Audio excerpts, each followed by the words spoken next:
Well, joining me is a gentleman who is only about 7 weeks off from turning 83. And like the Energizer Buddy, thankfully, he just keeps on going. He's filled many a varied role in harness racing, so I thought it was time to catch up to hear his story, John Waite.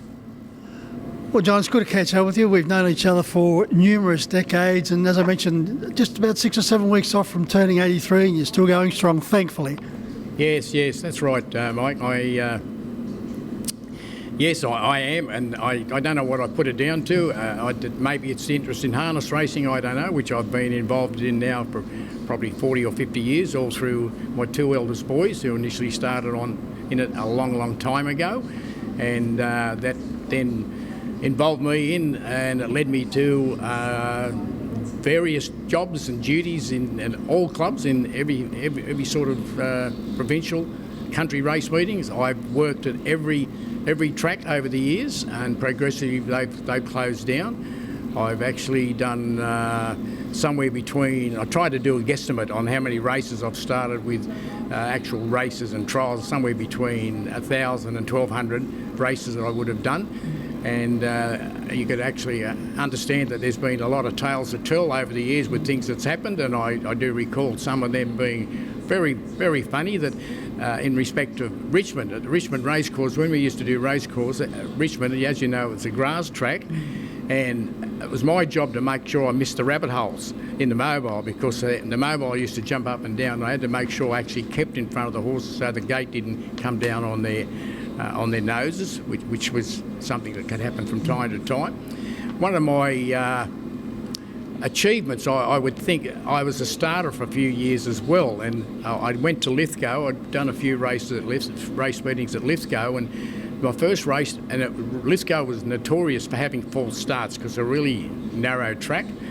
And after the first race, I waited for the drivers to come off, and I picked Tony Turnbull out because he come out of 6. And I said, "Tony, how was the score up?" And he said, "Oh, a little bit quick."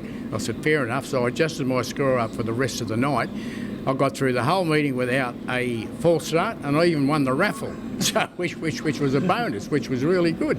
And again, over the years at Bulli, I can recall we had a situation there one day where a driver got tipped out in the score up. And I was actually driving the mobile in the front there, not the back, so I said to the starter, "Just slow him right, I'll slow him right down now." And I think it would have drawn 5 or 6, so the horse stayed on the gate. So I actually stopped the mobile, jumped out of the mobile and caught the horse before the clerk of course get there, and no sort of disruptions at all with anyone else like that. And another time at Bulli, we'd let the horses go. And the starter up the back said, "Oh, you've got to try and get to the outside fence. And I said, "I can't. I've got no control with the mobile." And I said, "I'm going to try and ease into the centre. I can only go into the centre." And the starter was a big fella at the time, and Bulli had a little bit of a lean up, and I didn't want to go up too sharp and tip it over, because what happened was I seen the offside rear wheel went flying past me. Bearing in mind, we'd got the horses away, there was no mishap, and then that was followed by the hub as well. But we got all that under control. The race was running one, and no one got hurt or anything like that. So they'd had the mobile getting serviced through the week, and someone forgot to tighten all the wheels up, you know what I mean? And then we've had other situations where I've had one of the arms completely fall off, and then you've got to have plans B and C, and then you continue around the race and make sure that you're not going to hit anyone or have any trouble like that. And at the end of the day, one of the most important things with driving the mobile in the front is the communication you have with your starter up the back. You've really got to have a good rapport with your starter. You've got to work out signals, because as anyone knows with horse racing of any description, there's always a chance that something's going to go wrong, and you've got to have a plan B, C, D and F, which is various times I've used over the years. There's been times when there's been issues up the back where the actual starter couldn't control the speed. I've controlled the speed from the front, and we've got through it okay, and I tell him all he's got to do is open and shut the gates, and away we go. There's been situations where I'll go back a lot earlier than when I was working on the track at Bankstown one night, and I was a barrier attendant at Bankstown, and there was a driver who was driving in the race that had just come back from a heart attack not that long ago. He'd come from the Hunter Valley, and he was up varying for the lead, challenging for the lead with a lap to go. And when they've straightened up for the run home, I've had a look at him, and I thought something's happened to him because he slumped down in the dust sheet, and the horse pulled up round the back straight. I was the first one to get to him, and he's just slumped down and he just fell on the track, and I was giving him CPR, and the ambos come over and I said, "What do you want me to do?" And they said, "Just keep doing what you're doing." I said, "I don't." They said, "Just keep doing what you're doing." I said, "Fair enough," which I did, but the poor fella had passed away, and it was something that's not real nice to see and all that sort of thing. But as I said, in various roles, different roles over the time, I've done everything. I actually started the Trua in 1993, I think it was. The result was subject to a court case that went on for 12 months before that was final outcome was decided. And I've done Washaki. Washaki won 4 Truas. I paraded Washaki after each race, and that was something I was really proud of at the time. When I first done the first couple, no jacket, no skull cap, but then they brought in the skull cap. You had to put your skull cap and a protector jacket on, which I did, and all that, and that was really good. So, yes. But progressively over the years, the tracks have closed down. Wyong, I used to go to Wyong, would start the race with the mobile, and I'd go back over Sunday and I'd do the trials up there. I supervised Mark Callahan and Michael Formosa when they were going for their driver's licence a long time ago. I refer everything that was happening 100 years ago, and it's good to see the offspring of these trainers. We're more senior trainers now, and it's good to see them going around, and it's good to see the father and the son in races as well, which is really good. I've actually done. I finished up Harold Park. My last job at Harold Park, I was a betting supervisor. I took over from a gentleman called Charlie Weaver. Charlie was a fantastic bloke, and I took over from there, and I continued on when Harold Park finished. I remember I was doing the betting supervisor at Bankstown one night with the carousel final. I had 28 bookmakers underneath there, 28, and I thought something relates to a lot of things that happened in the past you can't bring back. The only thing you can refer to in the past is the memories that go with all that, you know. And I support my son David. David has a lot of success with old horses, and maybe because I'm old and ancient myself, he's got a bit of success there.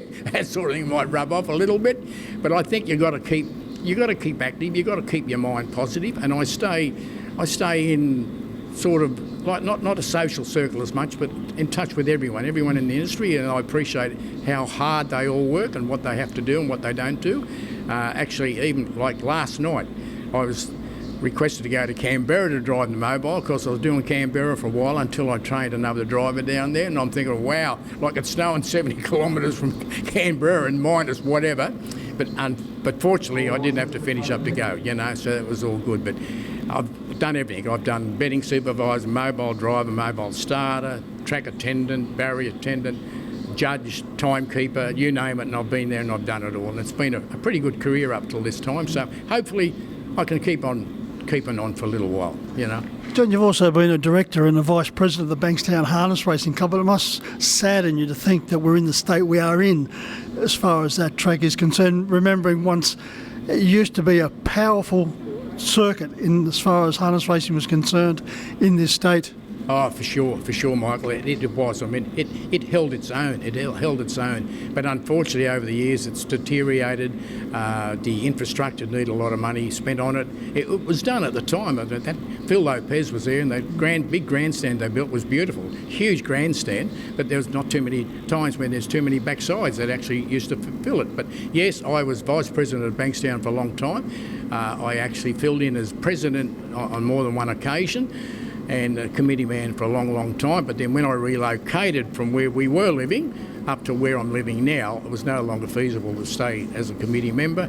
And yes, it is a shame the way that Bankstown has fallen by the wayside. Whether or not it's going to come back or not or anything, it's up to the powers that be to do whatever that's necessary to get it up, to get it racing. Yeah. The Penrith meeting recently conducted on Monday, the King's birthday long weekend, would have been Bankstown in the running of the Trua. It's sad to see that we missed the Trua. Exactly right. But of course the Trua is a well-known. The history that Truas were involved in racing is synonymous. It goes back for so long, and I know that each year, and with Max Jr. that was one of his best parts of his year was to go and attend to the Trua, you know. And I think now that with the Bankstown being in remission. Whether or not it'll come back, I don't know, but time will tell.